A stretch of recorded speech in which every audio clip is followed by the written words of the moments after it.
ჩვენ კი განვაგრძობთ გადაცემას სხვა თემით. უძრავი ქონების ბაზარი ერთ-ერთი ყველაზე აქტიური, მოქნილი და კომპლექსური სექტორია, როდესაც უძრავ ქონებაზე ვსაუბრობთ.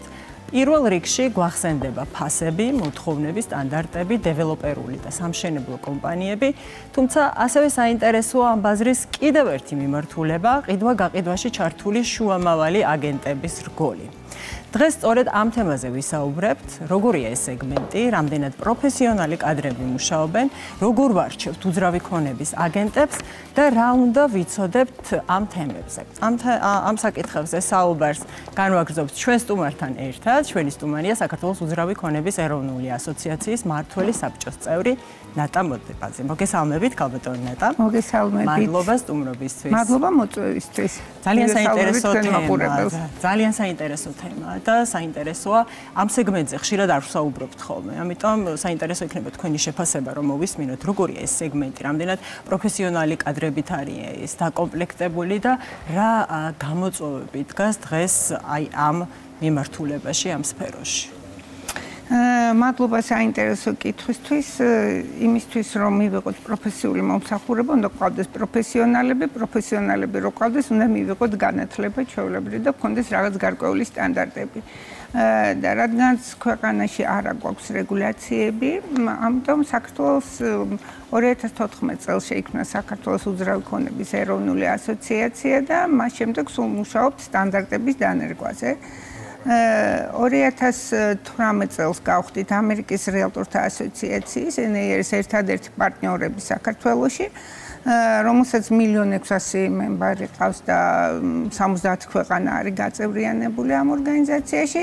და რითი განსხვავდებიან ეს ადამიანები? მხოლოდ მათ შეიძლება ეწოდებოდეთ რეალტორები, ვინც არიან ამ ასოციაციის, ამერიკის რეალტორთა ასოციაციის წევრები. რითი განსხვავდებიან დანარჩენი ბაზარზე მოქმედი ყოფი ადამიანებისგან? ჩვენ გვაერთიანებს ეთიკის კოდექსი, აი ამ 76 ქვეყანაში მუშაობს ეთიკის კოდექსი და ჩვენი ასოციაციის წევრებისთვის სავალდებულოა ამ ეთიკის კოდექსის დაცვა. და აი რა არის ეს ეთიკის კოდექსი და რითი განსხვავდება ვთქვათ ის ადამიანები განსხვავდებიან სხვა ბაზარზე მოქმედი აგენტებისგან, მათ აქვთ უფრო მეტი კვალიფიკაცია, განათლება აქვთ მიღებული, სერტიფიცირებულები არიან, რადგან როგორც თქვენ თვითონაც აღნიშნეთ, ეს სეგმენტი არ არის რეგულირებული ჩვენს ქვეყანაში. დიახ, რა თქმა უნდა, ამისთვის ჩვენ გარდა იმისა, რომ ამერიკის რეალტორთა ასოციაციის წევრები ვართ და ამ ორგანიზაციას აქვს თავისი ბიზნეს ინსტიტუტი, ბიზნეს განვითარების ინსტიტუტი, REBI, Real Estate Business Institute და ეს საერთაშორისო ტრენერები ჩამოყავს, ერთ-ერთი ეხლაც არის ჩამოსული საქართველოში, ზოლა სერენჩას და ატარებს ხელოვნური ინტელექტის გამოყენებაზე კურსს. ერთი ეგ მიმართულება და მეორე ჩვენ ასევე ვართ ევროპის უძრავი ქონების პროფესიონალთა ასოციაციის წევრები და აი SEP-ისთან შეთანხმებით უკვე და მათთან შეთანხმებით გვაქვს მეორე კურსი, რომელიც არის კურსი აგენტებისთვის, უძრავი ქონების აგენტებისთვის, რომელიც უკვე მეოთხედ მიდის და ის კურსიც უკვე აი გუშინ წინ დავიწყეთ და ერთთვიანი კურსია 28 საათიანი და ის კურსიც მიდის ახლა. აი მთლიანად ბაზარზე მოქმედი აგენტების რამდენი პროცენტი არის გადამზადებული? შეგიძლიათ ამის თქმა?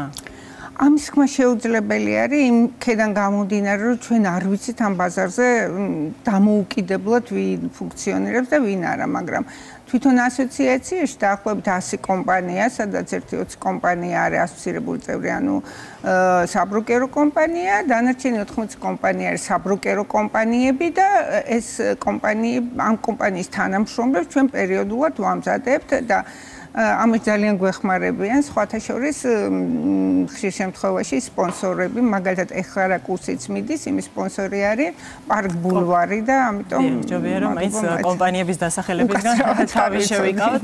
ქალბატონი ნატა, აი ძალიან საინტერესოა მომხმარებლის კუთხიდან რომ შევხედოთ ამას. როდესაც მე მაგალითად როგორც მომხმარებელს დამჭირდება უძრავი ქონების აგენტი. არსებობს თუ არა რაიმე კრიტერიუმი, განსაზღვრელი ფაქტორი, რის მიხედვით თქმით, უნდა შევარჩიო აგენტი და ვიყო დარწმუნებული, რომ კვალიფიციურ კადრთან მაქვს შეხვედრა. იქიდან გამომდინარე, რომ პერმანენტულად სულ გვაქვს განათლების კურსები და მართლა ასოციაციის წევრების დაახლოებით 80% უკვე გადამზადებულია და დანარჩენები ახალი წევრებიც ჩართულებიან არიან ამ პროცესში და ასოციაციის წევრ კომპანიებს არ აქვს მნიშვნელობა, რომელს არ დავასახელებ კომპანიას, შეუძლიათ რომ აირჩიონ ნებისმიერი კომპანია, შევიდნენ საიტზე, გნარეჯიზე და იქ აირჩიონ ნებისმიერი კომპანია და მიმართონ. გარდა ამისა, თვითონ ადამიანებს, რომელსაც ეს 28 საათიანი კურსი აქვთ გავლილი და სპეციალური გაზა, მათ ვაძლევთ აი ესეთ ID ბარათებს. სადაც არის ID ნომერი, რაც ასოციაციის მიერ აღიარებული. ეს ასოციაციის მიერ არის აღიარებული და ასევე მე რო ვახსენ ევროპის ასოციაცია, პროფესიონალთა ასოციაცია, მათი პრეზიდენტი აწყებს ხედს და მათ მიერ არის ეს კურსი ატესტირებული და აქედან გამომდინარე მოკლედ თვისაც შეუძლია შეამოწმოს. აი მე რომ მოვიდე თქვენთან, როგორც თქვენ შეგიძლია მკითხოთ, თქვენ განათლება მიღებული გაქვთ? კი ბატონო, თქვენი ID ბარათი წარმომიდგენ და მე ამ საიტზე შეგიძლიათ გადაამოწმოთ, რომ მე ნამდვილად მოქმედია, ვალიდურია, არ არის, რა განათლება მაქვს. მოთხოვნა რამდენად იზრდება თქვენ როგორი თქვენი მიგნებები როგორია დაკვირვება რას არჩვენებს? მომხმარებელს აქვს იმდენი ინფორმაცია, რომ მან დაიწყო უკვე კვალიფიციური კადრის მოთხოვნა, არის ეს ქცევაში უკვე გამჭრელი? რა არის ეს ნელ-ნელა უფრო დამკვიდრდება და ამას უფრო და უფრო თანდათან იგრძნობენ ადამიანები და რატომ? იმიტომ რომ დღეს ადრე როდესაც მე დავიწყე დიდი ხანია ამ ბიზნესში ვარ, მაშინ იყო ინფორმაციის ნაკლებობა, ვის ვეძებდით საინტერესო. დღეს პირიქით არის, დღეს იმდენი ინფორმაცია ყველგან, რომ გიჭირს ამოარჩიო და ჩვენ მაინც ადამიანების ბიზნესი გვაქვს. გჭირდება აი სუნამოს რო ყიდულობთ, იქაც კი ვეძებთ მრჩეველს და ხა 100,000 ცდება ნებისმიერი თითქმის უძრავი ქონების შეძენა, ხო? ზოგიერთი ადამიანი ცხოვრებაში ერთხელ ყიდულობს. მას აუცილებლად ჭირდება პროფესიონალი, რომელიც შეარჩევინებს, დაეხმარება, მის მოთხოვნილებებს გაითვალისწინებს და მე მგონი ნელ-ნელა მკვიდრდება ეს ტენდენცია. კი, ეს აუცილებლად უნდა დამკვიდრდეს ჩემი აზრით. ძალიან დიდი მადლობა ქალბატონ ნატა, წარმატებებს გისურვებთ. ჩვენი სტუმარი იყო საქართველოს უძრავი ქონების ეროვნული ასოციაციის მმართველი საბჭოს წევრი ნატა მოდებაძე.